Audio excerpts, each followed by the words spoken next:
أعوذ بالله من الشيطان الرجيم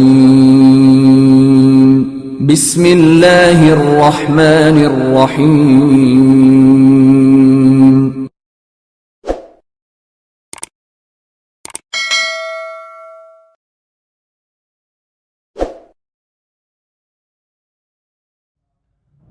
أعوذ بالله من الشيطان الرجيم بسم الله الرحمن الرحيم الذين إذا ذكر الله وجلت قلوبهم والصابرين على ما أصابهم والمقيم الصلاة ومما رزقناهم ينفقون والبدن جعلناها لكم من شعائر الله لكم فيها خير فاذكروا اسم الله عليها صواف فإذا وجبت جنوبها فكلوا منها وأطعموا القانع والمعتر كذلك سخرناها لكم لعلكم تشكرون لن ينال الله لحومها ولا دماؤها ولكن يناله التقوى منكم كذلك سخرها لكم لتكبروا الله على ما هداكم وبشر المحسنين إن الله يدافع عن الذين آمنوا إن الله لا يحب كل خوان كفور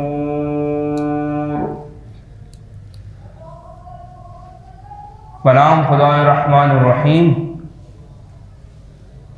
جن کا یہ حال ہے کہ جب اللہ کا نام لیا جاتا ہے تو ان کے دل کانپنے لگتے ہیں اور وہ مصیبت پر صبر کرنے والے ہوتے ہیں اور نماز قائم کرنے والے ہوتے ہیں اور جو رزق ہم نے انہیں دیا ہے اس میں سے خرچ کرتے ہیں اور قربانی کے اونٹ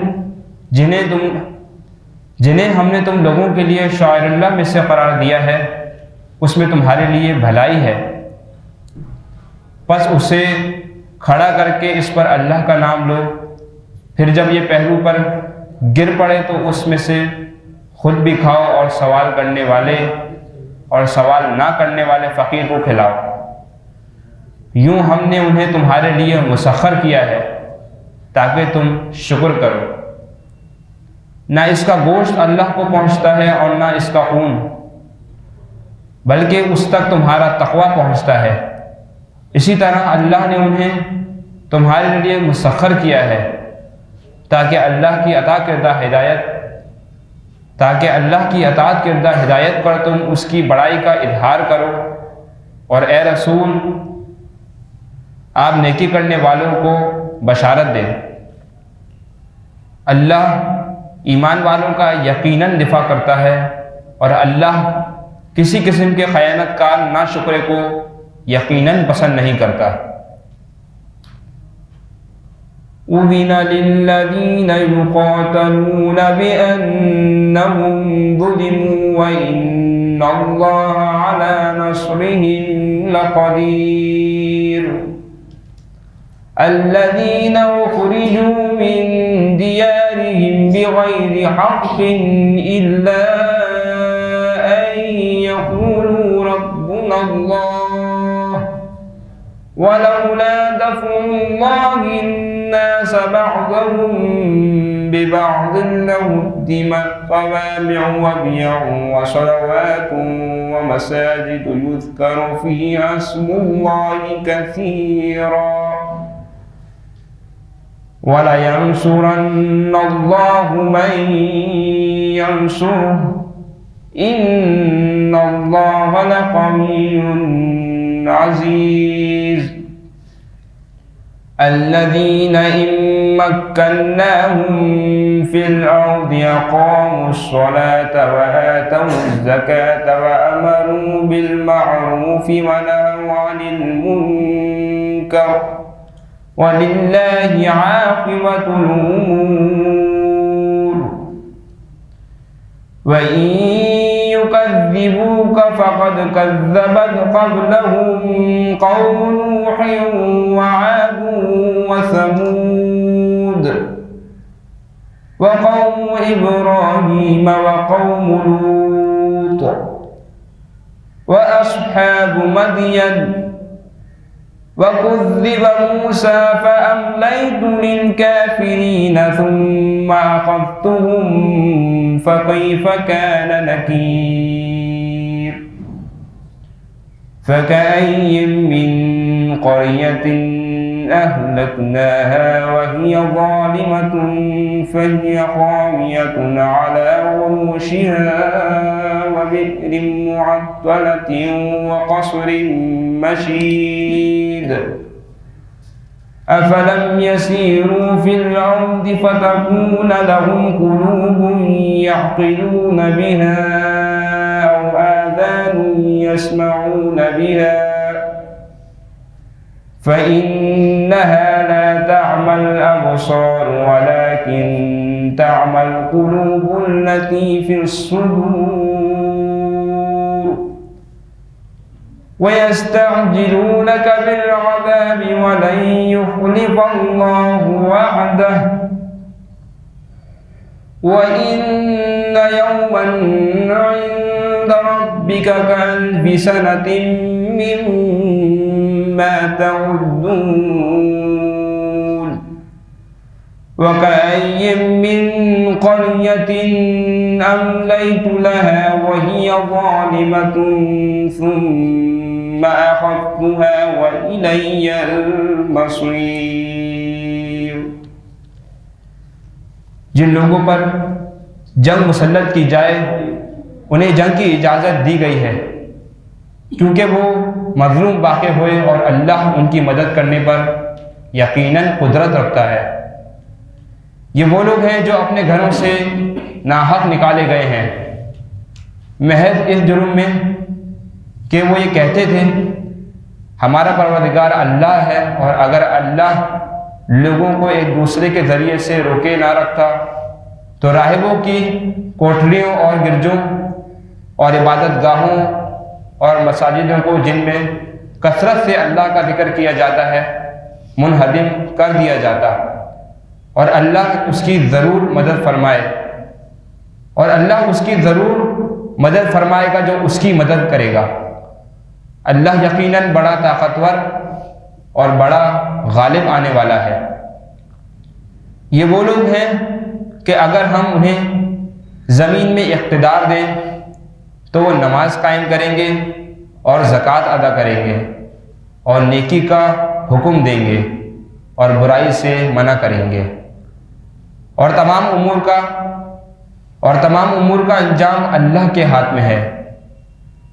اگر لوگ آپ کی تکذیب کرتے ہیں تو ان سے پہلے بھی تکذیب کی قوم نوح نے اور قوم عاد اور قوم ثمود نے اور قوم ابراہیم اور قوم لوط نے اور مدین والوں نے بھی، اور موسیٰ کی بھی تکذیب کی گئی ہے۔ پس میں نے کفار کو پہلے مہلت دی، پھر میں نے انہیں گرفت میں لے لیا، پھر دیکھ لو میرا عذاب کیسا سخت ہے۔ پھر قابل فکر ہے کتنی ہی بستیاں ان کے ظلم کی وجہ سے ہم نے تباہ کی، اور وہ اپنی چھتوں پر گری پڑی ہیں، اور کتنے کنویں اور اونچے قصر بیکار پڑے ہیں۔ کیا یہ لوگ زمین پر چلتے پھرتے نہیں ہیں کہ ان کے دل سمجھنے والے یا ان کے کان سننے والے ہو جاتے؟ حقیقتاً آنکھیں اندھی نہیں ہوتی بلکہ وہ دل اندھے ہو جاتے ہیں جو سینوں میں ہوتے ہیں۔ اور یہ لوگ آپ سے عذاب جلدی طلب کر رہے ہیں، اور اللہ اپنے وعدے کے خلاف ہرگز نہیں کرتا، اور آپ کے پروردگار کے ہاں اور آپ کے پروردگار کے ہاں کا ایک دن تمہارے شمار کے مطابق یقیناً 1000 برس کی طرح ہے۔ اور بہت سی بستیاں ایسی ہیں جنہیں مہلت دیتا رہا ہوں جبکہ وہ ظلم کرنے والی تھیں، پھر میں نے انہیں گرفت میں لے لیا اور میرے ہی طرف لوٹ کر آنا ہے۔ قل يا أيها الناس إنما أنا لكم نذير مبين فالذين آمنوا وعملوا الصالحات لهم مغفرة ورزق كريم والذين سعوا في آياتنا معاجزين أولئك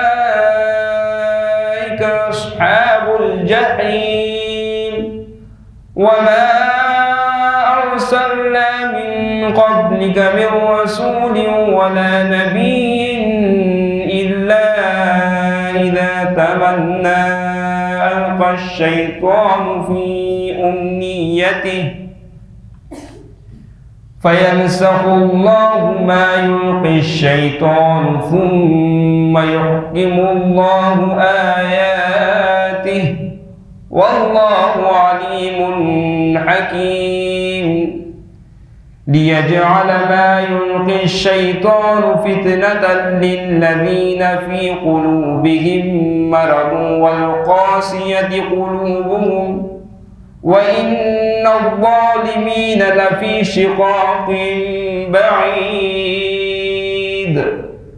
وَلِيَعْلَمَ الَّذِينَ أُوتُوا الْعِلْمَ أَنَّهُ الْحَقُّ مِنْ رَبِّكَ فَيُؤْمِنُوا بِهِ فَتُخْبِتَ لَهُ قُلُوبُهُمْ وَإِنَّ اللَّهَ لَهَادِ الَّذِينَ آمَنُوا إِلَى صِرَاطٍ مستقيم ولا يزال الذين كفروا في مرية منه حتى تأتيهم الساعة بغتة أو يأتيهم عذاب يوم عظيم الملك يومئذ لله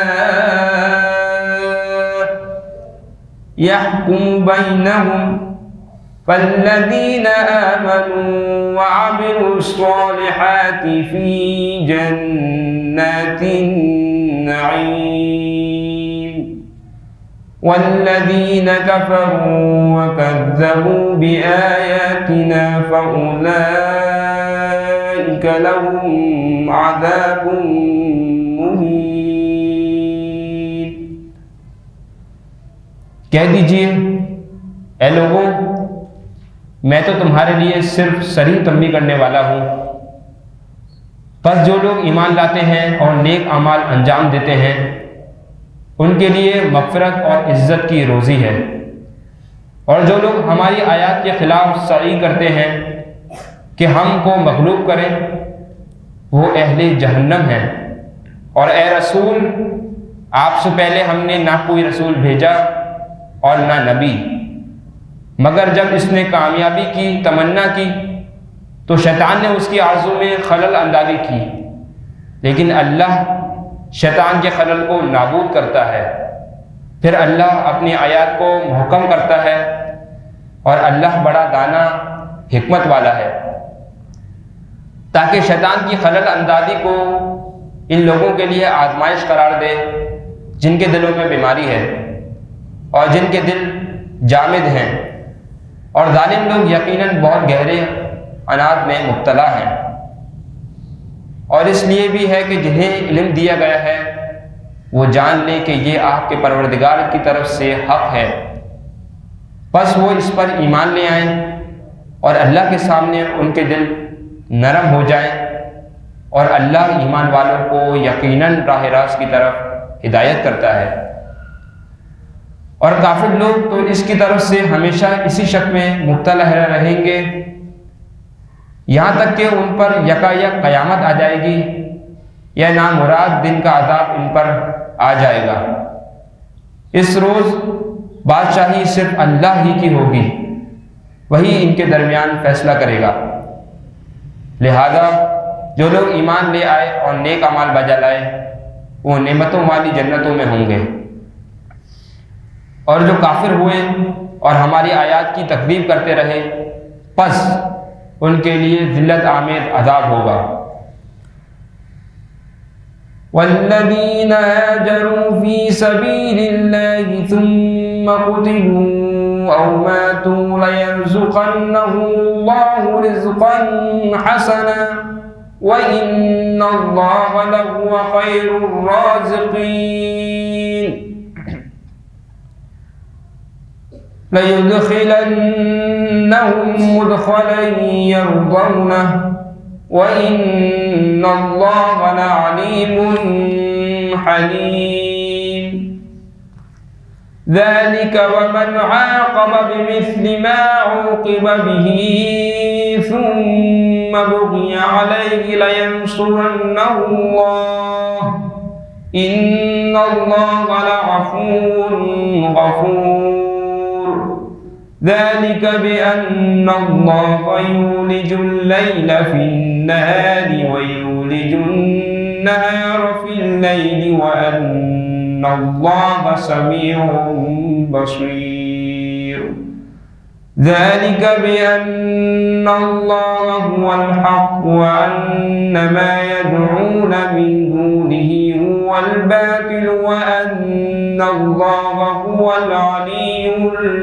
الْكَبِيرُ أَلَمْ تَرَ أَنَّ اللَّهَ أَنزَلَ مِنَ السَّمَاءِ مَاءً فَتُصْبِحُ الْأَرْضُ مُخْضَرَّةً إِنَّ اللَّهَ لَطِيفٌ خَبِيرٌ لَهُ مَا فِي السَّمَاوَاتِ وَمَا فِي الْأَرْضِ وَإِنَّ اللَّهَ لَهُوَ الْغَنِيُّ الْحَمِيدُ۔ اور جنہوں نے راہ خدا میں ہجرت اختیار کی پھر وہ مارے گئے یا مر گئے انہیں اللہ یقیناً اچھی روزی سے ضرور نوازے گا، اور رزق دینے والوں میں یقیناً اللہ ہی بہترین ہے۔ وہ ایسی جگہ میں انہیں ضرور داخل فرمائے گا جسے وہ پسند کریں گے، اور اللہ یقیناً بڑا دانا بڑا بردبار ہے۔ یہ بات اپنی جگہ درست ہے، لیکن اگر کوئی شخص اتنا ہی بدلہ لے جتنا سخت برتاؤ اس کے ساتھ کیا گیا تھا پھر اس پر زیادتی بھی کی جائے تو اللہ اس کی ضرور مدد فرمائے گا۔ بتحقیق اللہ بڑا درگزر کرنے والا معاف کرنے والا ہے۔ ایسا اس لیے ہے کہ اللہ رات کو دن میں داخل کرتا ہے اور دن کو رات میں داخل کرتا ہے، اور یہ کہ اللہ بڑا سننے والا دیکھنے والا ہے۔ یہ اس لیے ہے کہ اللہ ہی برحق ہے، اور اس کے سوا جنہیں یہ پکارتے ہیں وہ سب باطل ہیں، اور یہ کہ اللہ بڑا برتر ہے۔ کیا تو نے نہیں دیکھا کہ اللہ نے آسمان سے پانی برسایا تو اس سے زمین سرسبز ہو جاتی ہے؟ اللہ یقیناً بڑا مہربان بڑا باخبر ہے۔ جو کچھ آسمانوں اور زمین میں ہے سب اسی کا ہے، اور اللہ ہی بے نیاز اور لائق ستائش ہے۔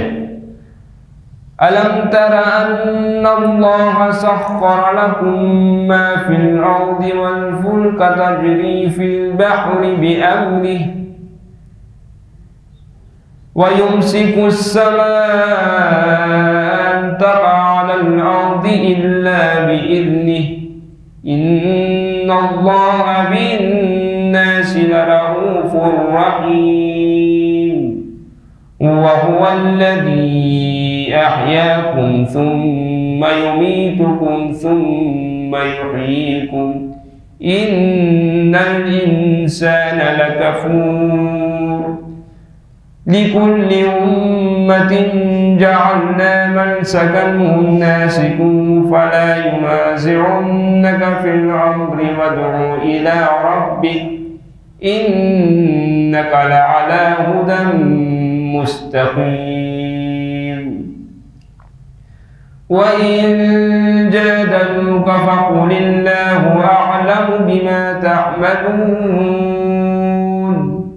اللَّهُ يَحْكُمُ بَيْنَكُمْ يَوْمَ الْقِيَامَةِ فِيمَا كُنتُمْ فِيهِ تَخْتَلِفُونَ أَلَمْ تَعْلَمْ أَنَّ اللَّهَ يَعْلَمُ مَا فِي السَّمَاءِ وَالْأَرْضِ إِنَّ ذَلِكَ فِي كِتَابٍ إِنَّ ذَلِكَ عَلَى اللَّهِ يَسِيرٌ وَيَعْبُدُونَ مِن دُونِ اللَّهِ مَا لَمْ يُنَزِّلْ بِهِ سُلْطَانًا وَمَا لَيْسَ لَهُم بِهِ عِلْمٌ وَمَا لِلظَّالِمِينَ مِن نَّصِيرٍ وَإِذَا تُتْلَى عَلَيْهِمْ آيَاتُنَا بَيِّنَاتٍ تَعْرِفُ فِي وُجُوهِ الَّذِينَ كَفَرُوا الْمُنكَرَ يَكَادُونَ يَسْطُونَ بِالَّذِينَ يَتْلُونَ عَلَيْهِمْ آيَاتِنَا قُلْ أَفَأُنَبِّئُكُم بِشَرٍّ مِّن ذَلِكُمْ النَّارُ وَعَدَهَا اللَّهُ الَّذِينَ كَفَرُوا وَبِئْسَ الْمَصِيرُ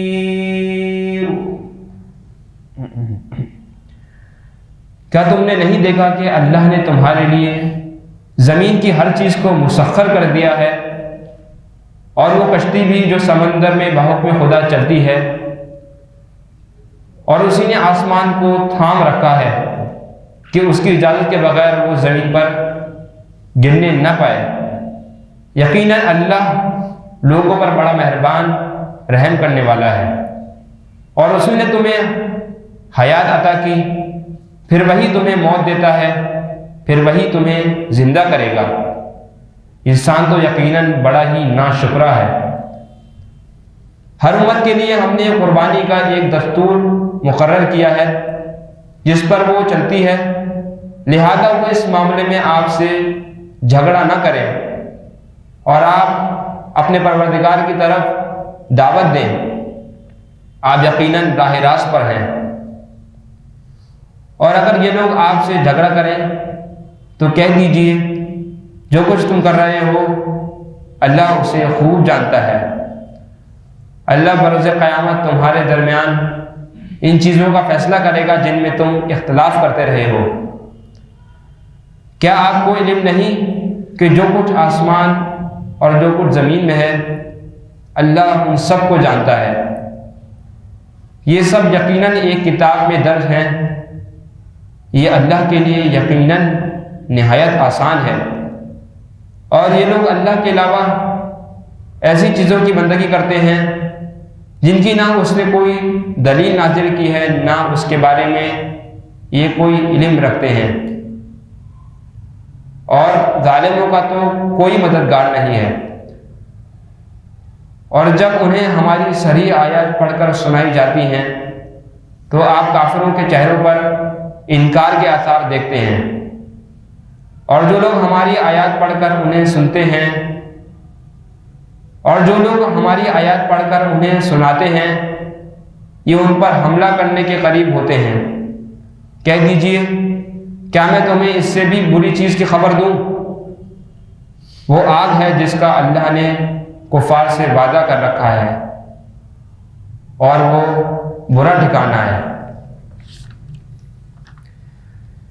يا أيها الناس ضرب مثل فاستمعوا له إن الذين تدعون من دون الله لن يخلقوا ذبابا ولو اجتمعوا له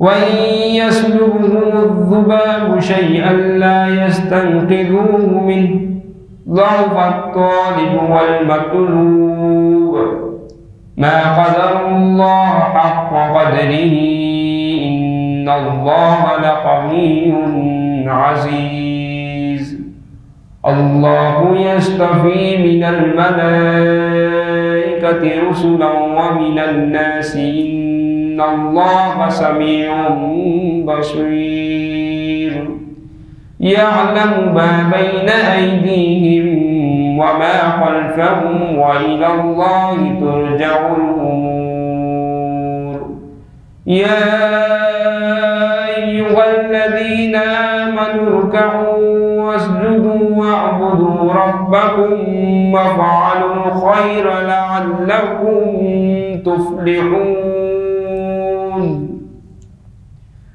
وجاهدوا في الله حق جهاده هو اجتباكم وما جعل عليكم في الدين من حرج ملة أبيكم إبراهيم هو سماكم المسلمين من قبل وفي هذا ليكون الرسول شهيدا عليكم وتكونوا شهداء على الناس فأقيموا الصلاة وآتوا الزكاة واعتصموا بالله هو مولاكم فنعم المولى ونعم النصير. اے لوگوں، یہ مثال دی جاتی ہے، اسے سنو۔ اللہ کے سوا جن معبودوں کو تم پکارتے ہو وہ ایک مکھی بنانے پر بھی ہرگز قادر نہیں، خواہ اس کام کے لیے وہ سب جمع ہو جائیں، اور اگر مکھی ان سے کوئی چیز چھین لے تو یہ اسے چھڑا بھی نہیں سکتے۔ طالب اور مطلوب دونوں ناتواں ہیں۔ لوگوں نے اللہ کی ویسی قدر نہیں کی جیسی قدر کرنی چاہیے تھی۔ اللہ یقیناً بڑا طاقت رکھنے والا، غالب آنے والا ہے۔ اللہ فرشتوں اور انسانوں میں سے پیغام پہنچانے والے منتخب کرتا ہے۔ اللہ یقیناً خوب سننے والا، خوب دیکھنے والا ہے۔ جو ان کے سامنے ہے اور جو ان کے پیچھے ہے اسے سب کا علم ہے، اور سب معاملات کی برگشت اللہ ہی کی طرف ہے۔ اے ایمان والو، رکوع کرو اور سجدہ کرو اور اپنے پروردگار کی عبادت کرو، نیز نیک عمل انجام دو، امید ہے کہ اس طرح تم فلاح پا جاؤ، اور راہ خدا میں ایسے جہاد کرو جیسے جہاد کرنے کا حق ہے۔ اس نے تمہیں منتخب کیا ہے اور دین کے معاملے میں تمہیں کسی مشکل سے دوچار نہیں کیا۔ یہ تمہارے باپ ابراہیم کا دین ہے، اسی نے تمہارا نام مسلمان رکھا، اس قرآن سے پہلے اور اس قرآن میں بھی، تاکہ یہ رسول تم پر گواہ رہے اور تم لوگوں پر گواہ رہو۔ لہذا نماز قائم کرو اور زکوٰۃ دیا کرو اور اللہ کے ساتھ متمسک رہو، وہی تمہارا مولا ہے، سو وہ بہترین مولا اور بہترین مددگار ہے۔ صدق اللہ العلی العظیم۔ اعوذ باللہ السمیع العلیم من الشیطان اللعین الرجیم، بسم اللہ الرحمن الرحیم۔ رب اشرح لي صدري ويسر لي امري واحلل عقدة من لساني يفقهوا قولي۔ الحمد لأهله والصلاة على أهلها۔ عزیزان گرامی، قرآن مجید کی نورانی محفل ہے، اور قرآن مجید اللہ تعالیٰ کا نازل کیا ہوا کلام ہے، اللہ کا کلام ہے، اور اللہ کا کلام ہے تو اس کی فضیلت بھی اسی حساب سے اتنی ہی بلند بالا ہے۔ روایات میں آیا ہے کہ کچھ لوگوں کو ان کے سروں پہ تاج ہوں گے روز قیامت، اور بہترین لباس ہوں گے، تو وہ ایک دفعہ اللہ کی طرف رخ کر کے پوچھیں گے کہ ہمارے اعمال تو ایسے نہیں تھے کہ یہ تاج، یہ لباس، ہمارے اعمال تو ایسے نہیں ہیں، یہ کہاں سے آئے؟ تو ان کو جواب ملے گا کہ تم نے جو اپنے بچوں کو قرآن سکھایا تھا نا، یہ اس کا صلہ ہے، قرآن کی اس قدر اہمیت ہے کہ اگر بچوں کو قرآن سکھایا جائے تو خود پڑھا جائے، سمجھا جائے، وہ اپنی جگہ پر اصل فضیلت تو یہی ہے کہ انسان قرآن کو سیکھتا اس لیے ہے کہ سیکھے، پڑھے، سمجھے اور پھر عمل کرے. لیکن اگر اس کا ایک چھوٹا سا بھی نمونہ دیکھنا ہو تو صرف بچوں کو، اپنے بچوں کو اس قرآن سے آشنا کرنا، انس دلانا. یہ بچے ماشاءاللہ یہاں پر موجود ہیں، ان کے لیے یہاں پر ایک پروگرام رکھنا یا ان کو آپ اپنے ساتھ لے کر آئے ہیں، اس کا مطلب ہے کہ بچوں کو اس چیز سے نزدیک کرنا چاہ رہے ہیں. تو اس کا صلہ قیامت میں اتنا بلند و بالا ہے کہ انسان حیران ہو جائے گا کہ یہ صلہ مجھے کیسے مل رہا ہے، کس وجہ سے مل رہا ہے. روایات اس بارے میں بہت ساری ہیں کہ قرآن کی فضیلت کیا ہے، اس کے تلاوت، اس کو سمجھنا، اس پہ عمل کرنا وغیرہ. جو آیات آج آپ کے سامنے تلاوت کی گئی ہیں اس کے اندر دو چار بہت اہم نقطے بیان ہوئے ہیں، اور ظاہر ہے کہ جتنا کچھ پڑھا جاتا ہے ہم اتنا جو ہے وہ ظاہر ہے کہ یہاں بیان نہیں کر پاتے ہیں. لیکن جو کچھ نکات ہیں، ایک اشارہ، ایک تھوڑا سا اس کا ایک جائزہ کہ جو کچھ پڑھا ہے اس کی طرف ایک نگاہ ڈال لی جائے. اگر آپ کے سامنے قرآن کھلا ہوا ہوگا تو ہم بہتر طور پہ جو ہے وہ بات کر سکیں گے اور آپ بہتر طور پہ جو ہے وہ سمجھ سکیں گے. لہٰذا اگر قرآن کی انہی آیات کو اپنے سامنے رکھ لیں گے تو ہم بہتر طور پر جو ہے بات کر سکیں گے. صلوات پڑھے محمد و آل محمد پر.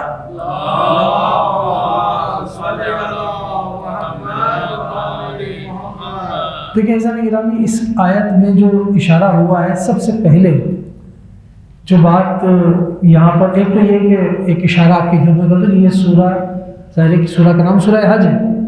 سورہ حج کا مطلب یہ ہے کہ اس کے اندر حج کے بارے میں کافی ساری باتیں بیان ہوئی ہیں کہ کیا کرنا ہے حج میں، کس طرح سے آپ کو عمل انجام دینے ہیں. لیکن جو اس میں نقطہ ہے بیان کرنے والا وہ آیت نمبر 37 کے اندر کہ لَن يَنَالَ اللَّهُ لُحُومَهَا، یہ جو تم قربانی کرتے ہو، حج کا ایک اہم رکن جو ہے قربانی ہے. تو یہ نہ سمجھو کہ یہ گوشت خدا تک پہنچ رہا ہے. اس زمانے میں کیا کیا جاتا تھا کہ قربانی کرنے کا، قربانی کا سلسلہ صرف اسلام میں نہیں ہے، اسلام سے پہلے بھی قربانی ہوتی تھی اور وہ طواف بھی کرتے تھے. یعنی حج کے جو اعمال ہیں وہ اسلام سے پہلے بھی انجام پاتے تھے، اسلام کے بعد بھی انجام پائے.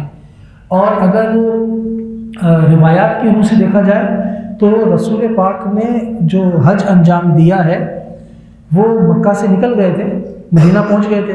مدینے میں 10 سال ہے، اس کے بعد وصال ہو گیا آپ کا. اس 10 سال میں آپ نے ایک بار حج کیا ہے، صرف آخری سال. اس دوران آپ نے کوئی حج نہیں کیا، آخری سال حج کیا ہے. اور اس کے بعد آپ کو معلوم ہے کہ وہ جو عید غدیر کا واقعہ اور سب، اس کے بعد 70 دن کے بعد 28 صفر کو آپ کا وصال ہو گیا. تو صرف ایک سال آپ نے حج کیا ہے مکے سے نکلنے کے بعد. جب تک مکہ تھے وہ اور بات ہے، مکے سے نکلنے کے بعد مدینے میں رہتے ہوئے ایک بار حج کیا. اور جو احکام ہیں حج کے وہ سارے اسی ایک سال میں بیان ہوئے ہیں رسول پاک کی جانب سے. بعد میں دوسرے ائمہ نے بیان کی وہ الگ، لیکن رسول پاک کی جانب سے جو روایات آئی ہیں وہ صرف اسی حج کے ایک حج کے دوران، کیونکہ آپ نے ایک ہی حج فرمایا تو آپ بتاتے رہے ایسے کرنا، ایسے کرنا، ایسے کرنا. البتہ جو کام پہلے ہو رہے تھے وہ بھی جاری رہے. جیسے مثال کی بات ہے طواف پہلے بھی ہوتا تھا، قربانی پہلے بھی ہو رہی تھی. اور اسی طرح سے مختلف جگہوں پہ کیا کہتے ہیں جانا اور واپس آنا، مینا سے عرفات جانا، مینا آنا، اس طرح اس کے بعد دوبارہ مکہ آنا، یہ سارے چل رہے تھے. لیکن ان کا سوچ کیا تھی اسلام سے پہلے کہ جانوروں کو ذبح کرو، اس کے بعد ان کا خون لے کے کعبے کی دیواروں پہ لگاؤ. اس طرح سے یہ قربانی اللہ تک پہنچ جائے گی. اب چونکہ ان کا اللہ کا تصور ناقص تھا، بت وغیرہ کو سمجھ رہے ہوتے تھے بہت سی چیزوں میں. لوگ قرآن ان کی تصحیح کر رہا ہے کہ یہ نہ سمجھنا، آیت نمبر 37، کہ تمہاری اس حرکت کے ذریعے یا اصلاً اگر یہ حرکت نہ بھی کرو تو قربانی کا گوشت ضرورت مند تک پہنچتا ہے. اصل بات یہ ہے کہ وہ جو تمہارا تقویٰ ہے نا، خدا کو اس کی ضرورت ہے. اصل تمہاری تقویٰ کی ضرورت ہے. وَلَٰكِنَّ يَنَالُهُ التَّقْوَىٰ مِنْكُمْ، یہ جو تمہارا تقویٰ ہے وہ اللہ تک پہنچتا ہے. گوشت تو چلا جائے گا غریبوں کو، لیکن جس نیت سے تم یہ کام کر رہے ہو، جس جذبے سے تم یہ قربانی کر رہے ہو کہ میں یہ قربانی دے رہا ہوں تاکہ جو ہے وہ غریبوں کو کھانا ملے، غریبوں کو غذا ملے، خوراک ملے، گوشت ملے، یہ تقویٰ تمہارا جو ہے وہ خدا تک پہنچتا ہے، اصل چیز وہ ہے۔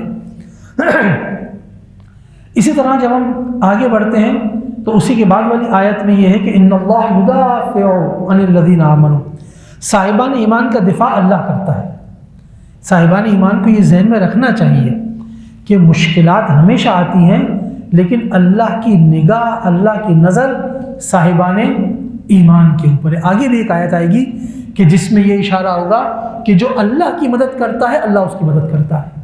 سوال، کیا اللہ کمزور ہے کہ اس کو مدد کی ضرورت ہے؟ تو پھر اللہ کیوں کہہ رہا ہے کہ جو اللہ کی مدد کرے اللہ اس کی مدد کرتا ہے؟ اللہ کی مدد کرنے سے مراد یہ نہیں ہے کہ تم اللہ کو مدد کی ضرورت ہے، اللہ کی مدد کرو، بلکہ مراد یہ ہے کہ اللہ کے دین کے لیے قدم اٹھاؤ، اللہ کے دین کی مدد کرو۔ اللہ کے دین تمہارے ذریعے سے، اللہ کو کسی کی ضرورت نہیں، لیکن اللہ چاہتا ہے کہ تمہارے ذریعے سے دین آگے بڑھے، اور اگر تم دین کی مدد کرو گے تو پھر اللہ بھی تمہاری مدد کرے گا۔ یہ آگے آیت میں ہے، اور یہاں پہ بھی ارشاد ہو رہا ہے کہ جو صاحبان ایمان ہیں ان کا دفاع کرنے والا اللہ ہے۔ وہ گھبرائی نہیں، سختیاں آتی ہیں، مشکلات آتی ہیں، لیکن یاد رکھنا کہ اللہ تمہارے ساتھ ہے۔ جب اللہ تمہارے ساتھ ہے تو پھر کسی بات کی کیا پرواہ؟ مسلمان کے لیے سب سے بڑی خوشی کی بات یہ ہے کہ وہ احدی الحسنیین پہ ملتا ہے اس کو، یعنی اگر جنگ کرے کامیاب ہو جائے تو غازی ہے، دنیا سے چلا جائے تو اس کے پاس دونوں صورتوں میں۔ اور خصوصاً اہل بیت کے ماننے والوں کے لیے تو یہ عجیب ایک تعلیم ہے کہ بچپن سے وہ شہید، شہادت، شہداء، ان چیزوں سے مانوس ہوتا ہے۔ بچپن سے اس کا ذہن اسی چیز کی طرف ہوتا ہے کہ شہادت اچھی چیز ہے، ہمارے بڑے شہید ہوئے ہیں، ہم آج تک ان کو یاد کر رہے ہیں، ہمارے ہیرو شہید ہیں۔ بچپن سے جب بچپن سے یاد کر رہے ہوتے ہیں، کبھی مجلس میں، کبھی ماتم میں، کبھی نوحوں کی صورت میں، کبھی برسیوں کی صورت میں، طرح طرح سے شہداء کو یاد کر رہے ہوتے ہیں، تو لہٰذا وہ تو کہتے ہیں کہ ہمارے تو ہیرو ہی شہید ہیں۔ ہم تو چاہتے ہی یہ ہے کہ دیکھیں باہر کے لوگ کیا چاہتے ہیں، مطلب کوئی غیر مسلم اگر ہو تو اس کے ذہن میں ایک مجاہد، اگر وہ جنگجو ہو تو اس کے ذہن میں کیا تصور ہوگا؟ فرض کر لیں کہ ایک کمانڈر ہے ان کا، تو وہ کیا تصور کرے گا؟ وہ تصور کرے گا کہ میں اپنی فوجی زندگی گزاروں، اس دوران میں میرے سامنے جو مشن آئے ان مشنز میں کامیاب ہو جاؤں، اور آخر میں جو ہے وہ میں بڑے آرام سے ایک ٹائٹل کے ساتھ جو ہے وہ ریٹائر ہو جاؤں، یہ میری کامیابی ہے۔ ٹھیک، 65 سال جو بھی اس کی عمر ہوتی ہے ریٹائرمنٹ کی میں، جبکہ اس کے مقابلے میں جو صاحب ایمان ہے، اگر وہ جنگجو ہو، جہاد کی طرف جا رہا ہو، کسی فوج میں ہو، تو وہ کیا سوچتا ہے؟ وہ یہ سوچتا ہے کہ جب تک فوج میں رہوں خدا کے دین کی خدمت کروں، اور میری کامیابی یہ ہے کہ جتنے مشن مجھے ملتے ہیں ان مشنوں میں میں خدا کے راستے پر چلوں، اور سب سے بڑی کامیابی یہ ہے کہ مجھے اسی راستے میں شہادت کی منتسب ہو جائے۔ وہ ریٹائرمنٹ کو نہیں سوچتا۔ ریٹائرمنٹ، اسلام میں ریٹائرمنٹ کا تصور ہے کہاں تصور ہے؟ وہاں تو ساری زندگی خدا کے لیے کام کرنا ہے، اور دعا جو ہمارے بزرگ ہیں وہ تو یہی دعا کرتے ہیں ہمیشہ اللہ کی راہ میں رہیں، اور اسی راہ میں ہمیں شہادت کی موت نصیب ہو جائے، یعنی دشمن ہم سے اتنا تنگ آ جائے۔ شہادت کی موت کا مطلب کیا ہے؟ یعنی دشمن ہمارے کاموں سے اتنا تنگ آ جائے کہ وہ کہے کہ بھائی جب تک یہ ہے میں دین اسلام کی جڑیں کاٹنا چاہتا ہوں، یہ نہیں کاٹنے دیتا ہے، اس کو مارو۔ تبھی تو مارے گا، ہمیں کیوں مارے گا؟ ہم اتنے یعنی دشمن کے مقابلے میں ایسے ڈٹے رہیں کہ وہ ہمیں اپنے لیے خطرہ محسوس کرنے لگے۔ شہید قاسم سلیمانی کی شخصیت ہمارے سامنے ہے کہ وہ چاہتے تو بہت پہلے جنگ میں انہوں نے بہت قربانیاں دے دی تھی، بہت قربانیاں دے چکے تھے۔ یہ جو ان کی آپ نے تصویریں دیکھی کہ ہاتھ کی انگلیاں تھوڑی سی بڑی ہوئی ہیں، جیسا آپریشن ہوا ہو، مثال کی بات ہے، یہ وہ چیزیں جو ظاہر میں نظر آتی ہے، ورنہ ان کا پورا بدن جو ہے وہ چھروں سے اچھا خاصا زخمی تھا، کئی بار ہاسپٹل میں ایڈمٹ ہو کے ٹھیک ہو کے پھر دوبارہ جنگ پہ پہنچ چکے تھے۔ بعض اوقات سانس لینے میں ان کو تکلیف ہوتی ہے. ان کے گھر والوں نے جو باتیں بتائی ہیں, سانس لینے تکلیف اس لیے کہ جو کیمیکل بام پھینکے گئے تھے اس کی جو بیماری اس کی وجہ سے جو ان کے پھیپھڑوں میں بیٹھ گئی تھی, وہ کسی کو پتہ نہیں اس بات کا. یعنی ظاہر نہیں, ظاہر تھا جیسے ان کی بس انگلیاں جو تھوڑی سی مڑی ہوئی ہے بس, ورنہ ان کا پورا جسم جو ہے وہ بہت عرصے سے ہوئے تھے. کہتے تھے کہ میں تو شہادت کی تلاش میں ہوں. ہماری کامیابی یہ ہے کہ ہم دشمن خدا کے اللہ کے راستے میں اور دشمن خدا کے مقابلے میں ایسے ڈٹ جائیں کہ دشمن خدا کہے کہ اس کو راستے سے ہٹائے بغیر جا رہا ہے, اور وہ جو شہادت نصیب ہوگی اسی کے بعد وہی ہمارا کامیابی کا راستہ ہے. اور یہ ہمارے لیے کیوں آسان ہو جاتا ہے؟ اس لیے کہ ہمارا بچہ تمام اسلام کے لیے نسبتاً آسان ہے, لیکن خود ہمارے لیے اہل بیت کے ماننے والوں کے لیے تو بہت ہی شیرین راستہ ہے, بہت ہی یوں سمجھ لیجیے کہ چمنستان ہے, گلستان ہے. ایسا لگتا ہے جیسے اس باغ میں چل رہے ہیں جس کے چاروں طرف گل و گلزار ہو, ایسا لگتا ہے. اس لیے کہ ہمارے جتنے بھی لوگ اس راستے پہ چلے ان کو یاد کر کر کے خوش ہوتے ہیں, اور ان کے لیے یعنی ان کو اپنا ہیرو سمجھتے ہیں. ہیرو سمجھنے کا مطلب میں اس کے پیچھے چلنے والا ہوں, میں اس کے راستے پہ چلوں گا. خوب, اب اس کو ہم تیزی سے آگے بڑھتے ہیں, چونکہ مجھے جس بارے میں بات کرنی وہ یہ نہیں ہے, تفسیر کے اعتبار سے مجھے کچھ نقطہ عرض کرنا ہے. اس کے بعد اگلی آیت میں ارشاد ہو رہا ہے اذن للذین یقاتلون, یعنی آیت نمبر 39 میں, کہ یہ پہلی آیت ہے جس کے بارے میں کہا جاتا ہے کہ یہ اللہ کی طرف سے مومنوں کو مسلمانوں کو اجازت دی گئی, اب آپ جنگ کر سکتے ہیں. اس سے پہلے مکہ میں جنگ کی اجازت نہیں تھی, مظالم بہت ہو رہے تھے, جنگ کی اجازت نہیں تھی. اور مدینے میں آنے کے بعد کہتے ہیں کہ یہ وہ آیت پہلی ہے کہ جو نازل ہوئی اس مقصد سے کہ اب تمہیں لڑنے کی اجازت دی جا رہی ہے. بِأَنَّهُمْ ظُلِمُوا, تم مظلوم, یعنی ہم جو جنگ لڑ رہے ہوتے ہیں مظلومیت کی وجہ سے. ہم ظالم بن کے جنگ نہیں لڑتے, مظلوم بن کے جنگ لڑتے ہیں, کیونکہ تم پہ ظلم ہوا ہے اس لیے تم جا کے اب تم اس قابل ہو, ہم تمہیں اجازت دیتے ہیں کہ تم جنگ لڑو. کہتے ہیں کہ یہ وہ پہلی آیت ہے. اگلی آیت نمبر 40 کے اندر ایک عجیب نقطہ ہے. یہ وہ لوگ ہیں کہ جن کو ان کے گھروں سے اس لیے نکال دیا گیا ناک کہ وہ یہ کہا کرتے تھے کہ رب اللہ, اللہ ہمارا رب ہے. خوب, اللہ ہمارا رب ہے کہنا اتنا بڑا جرم ہے کہ ان کو گھر سے نکال دیا جائے.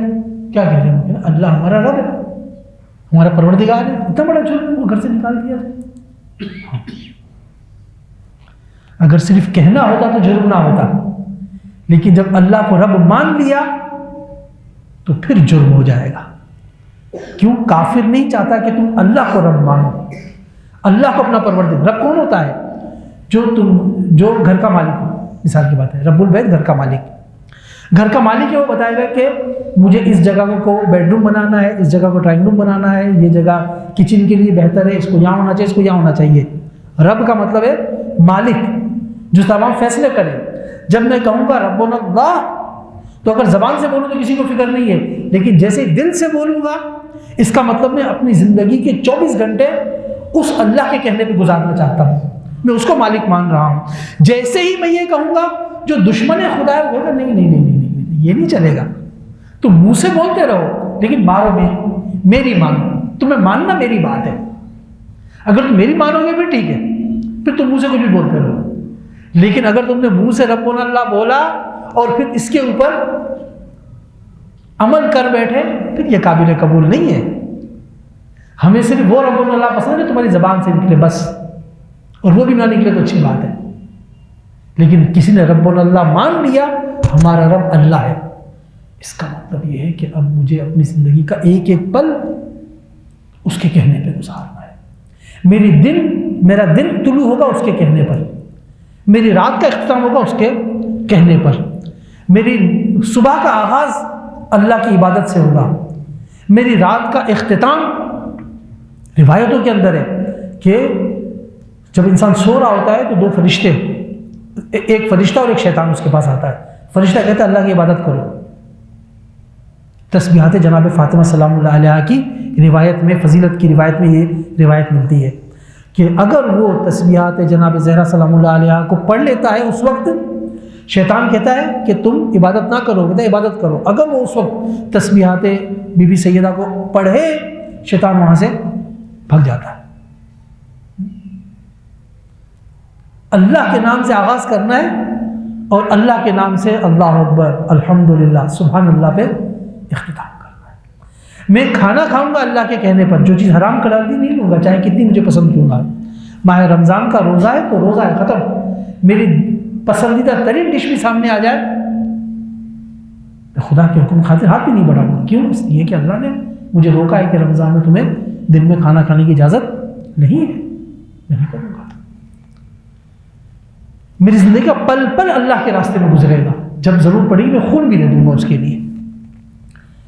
تو یہ جو کہا ہے کہ رب اللہ کہنے کی بنیاد میں ان کو گھر سے نکالا گیا ہے، جی ہاں رب اللہ کہنا اتنا ہی مشکل کام ہے، اتنا ہی مشکل کام ہے، آسان نہیں ہے.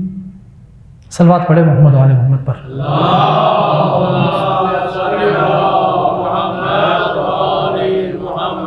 آیت نمبر 41 کے اندر بتایا جا رہا ہے کہ الذین ان مکناہم فی الارض، کچھ لوگ ایسے ہوتے ہیں کہ جن کو اللہ زمین میں حکومت دیتا ہے، اقتدار دیتا ہے. اچھا اقتدار دیتا تو کرتے کیا ہیں؟ یہ آگے دلچسپ بات ہے. جن کو ہم زمین میں اقتدار دیتے ہیں تو وہ کیا کرتے ہیں؟ اقاموا الصلاۃ، وہ نماز قائم کرتے ہیں، اور آتوا الزکاۃ، زکوٰۃ ادا کرتے ہیں، وامروا بالمعروف ونہوا عن المنکر. یہ 4 کام کی طرف اشارہ ہے.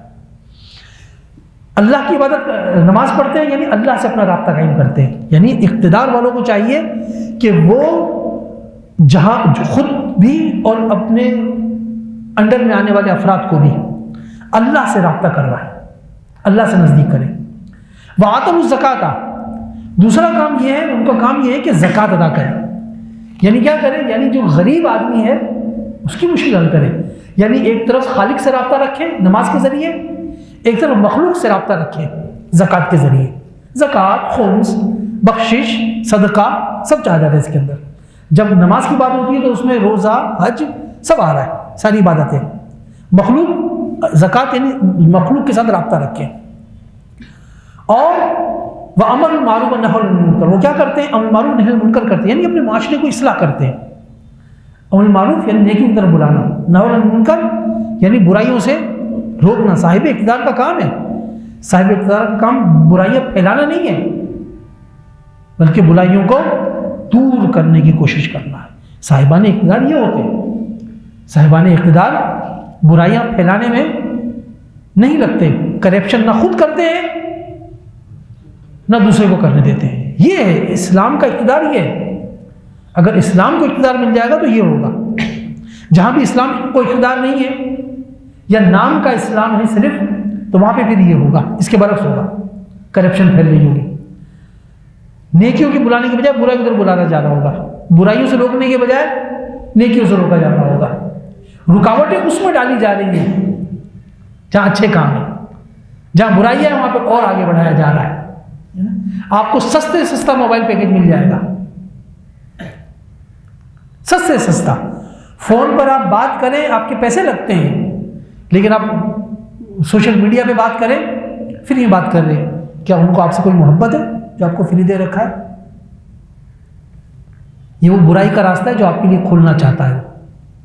ساری رات کے پیکیجز آپ کو دے رہا ہوتا ہے. کیوں دے رہا ہوتا ہے؟ وہ چاہتا ہے کہ صاحب ایمان بچہ جو ہے وہ اپنی ساری رات اس کے اندر کالی کرے. بدترین چیز ہے جو اس کو استعمال کر سکتا ہے وہ اس کو استعمال کرے، نہ استعمال کرے نہ استعمال کرے. بدترین چیزیں جو ہمارے رات میں دی جا رہی ہے، یہ برائیوں سے روکنے والی چیز ہے، یہ برائیوں کی طرف لے جانے والی چیز ہے. اور البتہ رہبر نے انقلاب نے بولا ہے کہ سوشل میڈیا ایک پورا میدان جہاد ہے. میدان جہاد ہے. دشمن اسی کے ذریعے سے تم پر وار کر رہا ہے، تمہیں اسی کے ذریعے سے اپنا بچاؤ کرنا ہے، بلکہ دشمن پہ وار کرنا ہے. لیکن عزیزان گرامی، میدان میں وہ جائے کہ جو تلوار چلانا جانتا ہو. نہیں چلا سکتے تو پھر گھر بیٹھو، دوسروں کے لیے مصیبت پیدا کرو گے، اپنے لیے بھی راستہ، اپنے خود بھی مارے جاؤ گے، دوسروں کی مصیبت پیدا کرو گے. اس میدان میں اگر کوئی کہتا ہے کہ مجھے رہبر انقلاب کی بات پہ عمل کرنا ہے اور مجھے دشمن کا اس میدان میں جا کے مقابلہ کرنا ہے، تو پہلے اسے اس قابل ہونا پڑے گا کہ ایسا نہ ہو کہ یہ میدان خود تمہیں جو ہے وہ ڈبو دے. اس میدان میں اترو اور خود مار کھا جاؤ. نہیں، تمہارے ہاتھ میں پھر ذوالفقار ہونی چاہیے، اس قابل ہونا چاہیے کہ تم اس کا جواب دے سکو، اس پر مقابلہ کر سکو۔ اگر تمہیں خود تیرنا نہیں آتا تو یہ طوفان تمہیں ڈبو دے گا، خود اس قابل ہونا چاہیے، تمہاری عبادت، تمہارا نفس تمہارے کنٹرول میں ہونا چاہیے، اس قدر تمہیں بلند ہونا چاہیے کہ اس پہ عمل کر سکو، ورنہ اس میں جاؤ گے، میدان میں اترو گے، یہ تمہیں خود جو ہے وہ زخمی کر دے گا، لہو لہان کر دے گا۔ صلوات پڑھے محمد وعلی محمد پر۔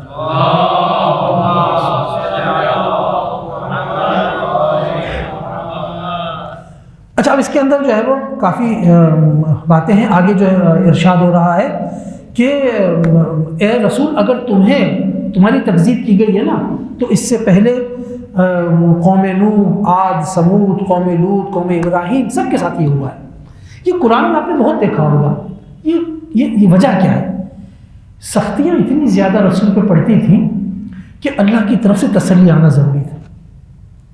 اللہ کہتے اے رسول، یہ سختیاں صرف تمہارے ساتھ نہیں ہیں، نوح نے بھی سختیاں اٹھائی ہیں، ہر طرف سے سختیاں آئی ہیں، تم تسلی رکھو۔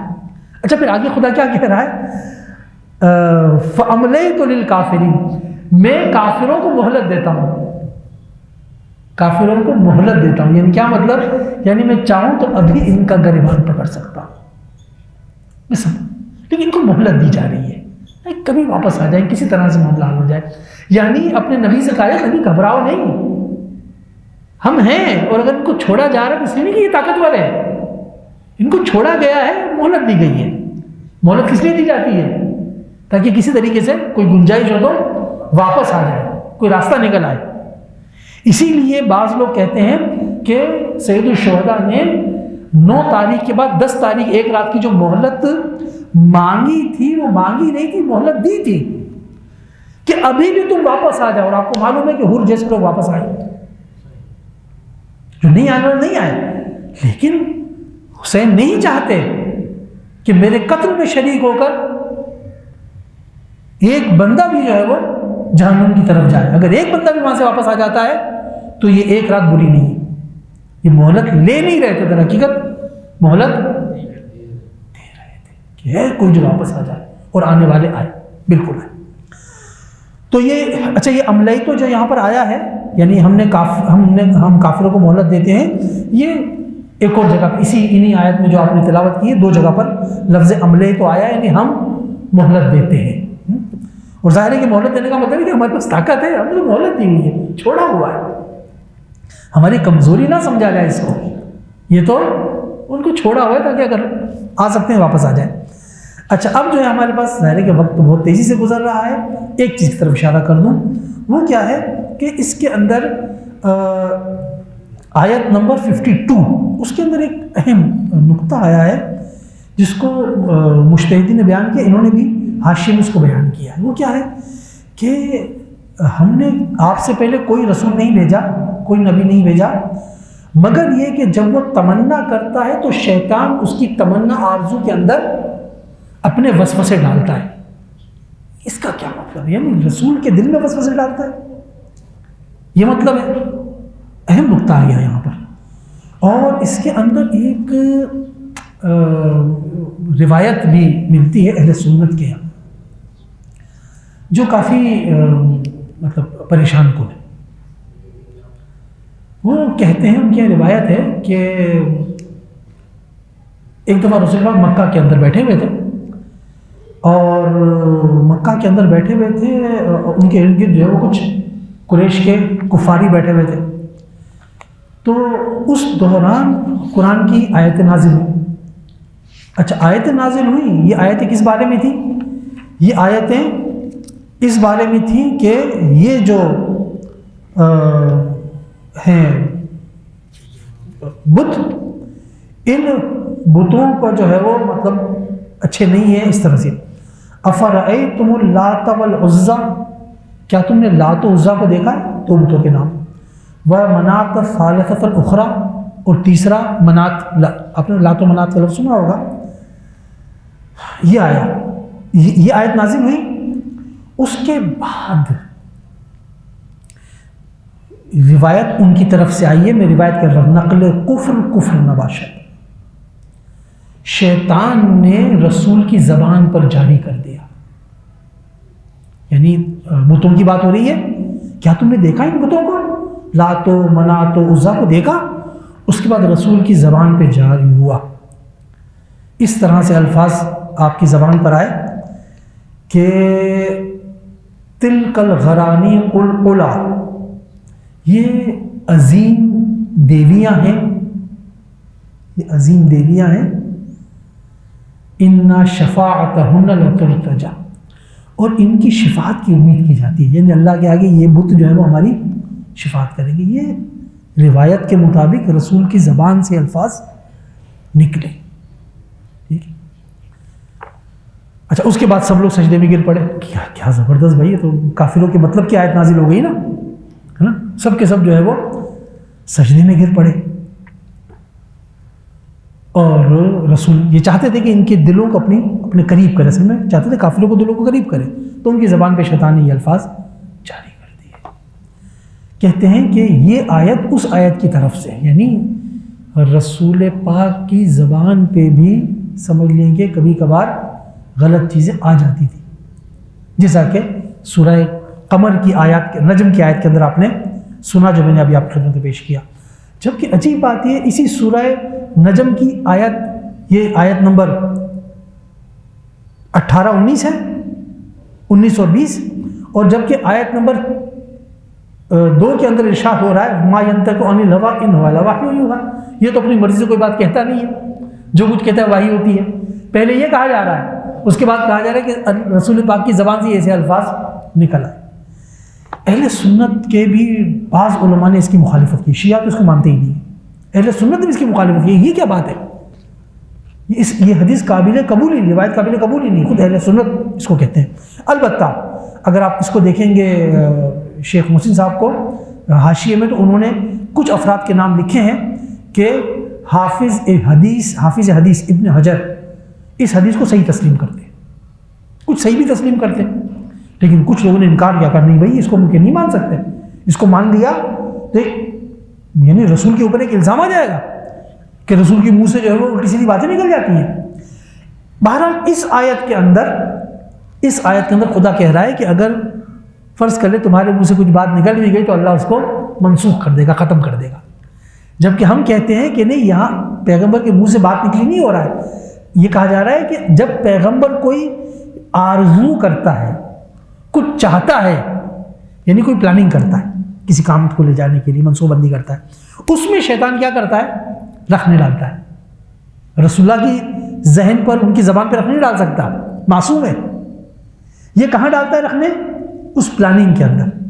یعنی مثلا فرض کر لیں کہ میں آج جا کے ان کو سمجھاؤں گا، دین کی باتیں بتاؤں گا، اس نے اس کے دماغ میں الٹی سیدھی بات ڈال دی. رسول اللہ سے کہا کہ میں تمہارے پاس آؤں گا بات کرنے کل انشاءاللہ. ٹھیک ہے، آئیے گا. شیطان نے اس کے دماغ میں جا کے کہا کہ آج چلے جاؤ، آج بات نہیں کرنی رسول سے، وعدہ خلافی کر دو. ٹھیک. تو رسول جو جا کے اس کو سمجھانے والے تھے، اس سامنے والی پارٹی نے شیطان کے چنگل میں آ کر اپنی بات کو، یعنی رسول کی بات سننے سے انکار کر دیا. مثال کی بات ہے. ٹھیک. تو ایسے معاملات ہیں، ورنہ خدا نہ خواستہ رسول پاک کی زبان پہ یہ چیز نہیں آ سکتی. اور اہل سنت نے بھی اس کو تسلیم کیا ہے کہ نہیں، یہ بات قابل قبول نہیں. ہاں کچھ لوگوں نے مانا اس حدیث کو، لیکن بہت سے علماء نے، علماء شیعت خیر ان کیا تو یہ ہے ہی نہیں، اہل سنت نے اس کو تسلیم کیا ہے کہ نہیں، ایسا نہیں ہو سکتا. ایک صلوات پڑھے محمد و آل محمد پر.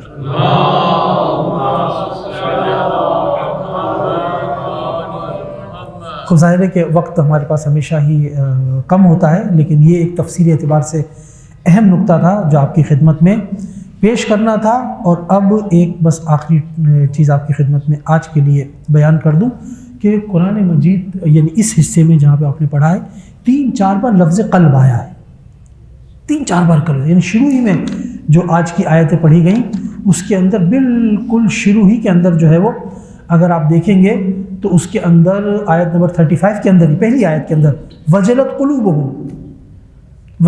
قلوبہم، ان کے دل یعنی ہیبت، خدا کے ذکر سے ہیبت میں آ جاتے ہیں. پھر کہیں پر آپ اور آگے چلیں گے تو پھر بار بار لفظ قلوب آیا ہے، اور کہیں پر جو ہے وہ قلوب قاسیہ آیا ہے، یعنی نیک لوگوں کے قلب کی بات ہو رہی ہے، اور سخت قلبوں کی بھی، دلوں کی بھی بات ہو رہی ہے. تو قرآن میں اس ایریا میں دیکھیں، یہ بھی میرے سامنے آ گیا آیت نمبر 53 کے اندر، فی قلوبہم مرض، وہ اچھے قلب تھے، اللہ کا ذکر سن کے ہیبت طاری ہو جاتی تھی، لیکن کچھ قلب ایسے ہیں جو مریض ہیں، بیمار ہیں، پتھر ہو گئے، سنگ دل ہو گئے، ٹھیک ہے نا۔ اب یہ سنگ دل یعنی قرآن، اچھا قلب سے مراد یہ والا دل نہیں ہے، یہ یاد رکھیے گا، ٹھیک ہے۔ اس دل کا کام، یہ تو ایک کیا کہتے ہیں، ایک چیز ہے جس کا کام یہ ہے کہ بلڈ پمپ کرتا ہے، ٹھیک ہے نا، یہ نہیں، بلکہ قلب سے مراد، ہم یہ کہتے ہیں نا کہ یار میرے دل میں یہ بات آئی، تو یہ دل میں نہیں آتی، ذہن میں آتی ہے، ہم یہ کہتے ہیں دل میں، تو یہ عام محاورے کی زبان میں ہے کہ دل بولا جائے نا، یہ دل مراد نہیں ہے۔ اچھا اب یہ جو مرض، یہ جو قلوب ہے تو اسے روح مراد ہے، انسان کی روح بیمار ہو جاتی ہے۔ اچھا جب بیمار ہو جاتی ہے اس کا مطلب ہے کہ سالم بھی ہو جاتی ہے، یعنی جو چیز بیمار کون سی جو پہلے جو سالم وہ بیمار ہو جائے گی، بیماری علاج کریں گے سالم بھی ہو جائے گی۔ تو قلب وہ ہے، روح وہ ہے کہ جو خدا کی مخالفت سے بیمار ہو جاتی ہے، اور پھر جب وہ خدا کی سے بیمار ہو جائے، پتہ کیسے چلتا ہے؟ آپ ڈاکٹر کے پاس جائیں، ڈاکٹر صاحب ذائقہ نہیں آ رہا منہ میں، یہ کورونا کا تو بالکل جو ہے وہ بالکل ہمارے سامنے مثال ہے، ڈاکٹر صاحب ذائقہ نہیں آ رہا، ذائقہ ختم ہو گیا، فوراً ٹیسٹ کروا، کورونا تو نہیں ہے تم کو، ٹھیک، ذائقہ۔ مولانا صاحب قرآن پڑھتا ہوں مزہ نہیں آتا، مجلس میں بیٹھتا ہوں مزہ ہی نہیں آتا۔ میرے سامنے مجھے ایک مومن جوان نے مجھ سے کہا کہ مولانا صاحب مجلس میں بیٹھتا ہوں، شروع ہو جاتی ہے، ختم ہو جاتی ہے، مصائب ہو جاتے ہیں، میری آنکھوں سے آنسو نہیں ٹپکتا، دل سخت ہو جاتا ہے بعض اوقات انسان کا۔ آپ نے دیکھا ہوگا بعض اوقات بعض کے سامنے اگر امام حسین کا صرف نام لے لیا جائے نا تو بس کافی ہوتا ہے، پورے مصائب پڑھنے کی ضرورت ہی نہیں ہے، نام لے لیا، بی بی زہرا سیدہ کا نام آ گیا، ختم بس۔ حتیٰ کہ کبھی فضائل میں بھی اگر آ جائے، لیکن کچھ ایسے بھی ہوتے ہیں جن کے دل مصائب پڑھ لیے جائے، ختم ہو جائے، وہ سر جھکائے بیٹھے رہتے ہیں، آنکھ میں سے آنسو نہیں نکل پاتا، سخت ہے، روح انسان کی بیمار ہو جاتی ہے، اس روح کو فوری طور پہ ٹھیک کرنے کی ضرورت ہے، اگر ٹھیک نہیں کیا تو بد سے بدتر ہو جائے گا، مجلس میں آنا بھی چھوڑ دے گا خدا نخواستہ۔ یہ لہٰذا اس کو توجہ تھی، اس کو احساس تھا کہ میرے ساتھ یہ کمی ہے، تبھی تو میرے پاس آیا مولانا صاحب، یہ اس کا کیا کروں، میرے ساتھ یہ مشکل ہے۔ یہ انسان کے دل بیمار ہو جاتے ہیں، جب بھی انسان ایک گناہ کرتا ہے تو دل پر ایک سیاہ نقطہ آ جاتا ہے، توبہ کر لی مٹ جائے گا، نہیں توبہ کی دوسرا تیسرا چوتھا پانچواں گناہ کرتا ہے، ایک دن ایسا آئے گا کہ دل پورے کا پورا سیاہ ہو جائے گا، پھر مشکل ہو جائے گی۔ جتنی جلدی اس کی صفائی کر دی، ڈیلیٹ کرنا آسان ہے، معاملہ بڑھ گیا پھر خراب ہو سکتا ہے۔ پروردگار عالم سے دعا کرتے ہیں خداوند متعال ہمیں قرآن و اہل بیت سے ہمیشہ متمسک رہنے کی توفیق عطا فرمائے۔ پروردگار تجھے واسطہ محمد و آل محمد کا، جو کچھ یہاں پر پڑھا گیا، سنا گیا، بولا گیا، تجھے واسطہ محمد و آل محمد کا، ان سب باتوں کو اور خاص طور پہ قرآن مجید اور اہل بیت اطہار کو ہماری موت کے بعد ہماری شفاعت کا سبب قرار فرما۔ پروردگار تجھے واسطہ محمد کا، ہمیں اہل بیت کے فرامین اور قرآن کی آیات کو سمجھنے، ان پہ عمل کرنے کی توفیق عطا فرما۔ پروردگار تجھے واسطہ محمد و آل محمد کا، جو تیرے دین کے خدمتگار ہیں ان کی توفیقات میں اور اضافہ فرما۔ پروردگار تجھے واسطہ محمد و آل محمد کا، ہمیں قرآن و اہل بیت سے صحیح معنوں میں بہرہ مند ہونے، استفادہ کرنے کی توفیق عطا فرما۔ پروردگار جو تیرے دین کے خدمتگار ہیں، خاص طور پر جو اہل بیت کے حرموں کے دفاع کے لیے مصروف عمل ہیں، تجھے واسطہ محمد و آل محمد کا، ان سب کی نصرت و حمایت فرما۔ پروردگار جو تیرے دین کی تبلیغ میں مصروف عمل ہیں، خاص طور پر آیت اللہ زکزاکی جیسے افراد جو اس خطرناک ترین ماحول میں رہ رہے ہیں اور کام کریں، تجھے واسطہ محمد و آل محمد کا، ان سب کی نصرت و حمایت فرما۔ پروردگار تجھے واسطہ محمد و آل محمد کا، جو دشمنان اسلام کا مقابلہ کر رہے ہیں، چاہے وہ لبنان میں ہوں، چاہے وہ یمن میں ہوں، چاہے وہ شام میں ہوں، چاہے وہ عراق میں ہوں، چاہے ہمارے اپنے پاکستان کے اندر جہاں جہاں بھی دشمنان اسلام کا مقابلہ کے مجاہدین صف اول مصروف عمل، تجھے واسطہ محمد و آل محمد کا، ان سب کی نصرت و حمایت فرما۔ خاص طور پر رہبر انقلاب آیت اللہ سیستانی اور دیگر مراجع تبلیغ جو خدمتگار ہیں، ان کی نصرت و حمایت فرما، امام زمانے کے ظہور میں تعجیل فرما، ہمیں ان کے اعوان و انصار میں شامل ہونے کی توفیق عطا فرما۔ ربنا تقبل منا انک انت السمیع العلیم۔